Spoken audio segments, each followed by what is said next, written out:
Hello বন্ধুরা, আজ আবার আমার নতুন একটি ব্লগে তোমাদের স্বাগত। আজকে আমি ওই দূরে নারকেল গাছটা লক্ষ্য করে দেখতে পাবে কিছু বাসা দেখতে পাবে, আর বাসাগুলো দেখলে তোমরা বুঝতে পারবে যেগুলো কিসের বাসার কথা বলছি আমি। তো পাখিরা, অবশ্যই পাখি তোমরা সবাই নাম জানো, বাবুই পাখি। তো ওদের বাসা তো দেখেছো, সবাই দেখেছো অবশ্যই। তো এই গাছটায় প্রত্যেক বছর এরা আসে এবং বাসা তৈরি করে। আর প্রচুর পাখি আছে, দেখলেই বুঝতে পারছো, অনেক পাখি আছে। তো এরা হচ্ছে বাসা তো তৈরি করে।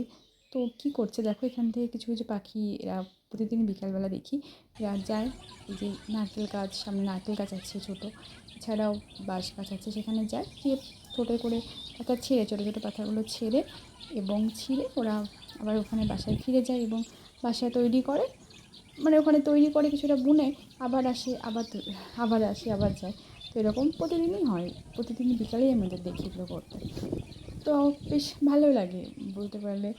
তো ভাবলাম তোমাদের সাথে একটু শেয়ার করি, কারণ আজকাল তো বাবুই পাখি দেখতেই পাওয়া যায় না, বাসাও দেখতে পাওয়া যায় না, সেই কারণেই ভাবলাম একটু সবার সাথে শেয়ার করি।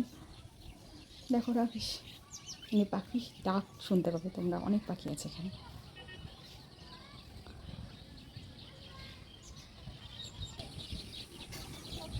হ্যাঁ, ভিডিওটা যেহেতু জুম করে দেখানোর কারণে অত বোঝা যাচ্ছে না ভালো, কিন্তু আশা করলে মোটামুটি লক্ষ্য করলে দেখতে পাবে, বুঝতে পারবে।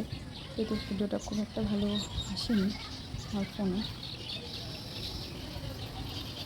তো চলো, যদি ভিডিওটা ভালো লাগলে অবশ্যই লাইক, কমেন্ট এবং শেয়ার করে দিও।